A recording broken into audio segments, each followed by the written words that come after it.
সবাই কেমন আছেন? এখন আপনাদের একটা সুন্দর টিপস দেব।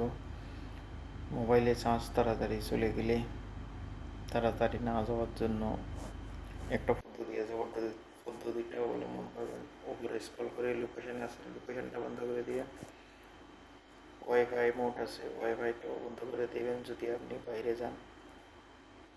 ওয়াইফাই মোডটা বন্ধ করার পর নিচে কোণার মধ্যে পাওয়ার সেভিং লেখা আছে, পাওয়ার সেভিংটা ওপেন করে দিবেন। ওপেন করার পর আপনি চলে যাবেন সেটিংয়ে যাবেন। সেটিংয়ে যাওয়ার পর ডিসপ্লে মোডে যাবেন। এই ডিসপ্লে মোডে যাবেন। ডিসপ্লে মোড ওপেন করার পর অ্যাডাপটিভ ব্রাইটনেসে যাবেন। অ্যাডাপটিভ ব্রাইটনেসটা ওপেন করে দেবেন।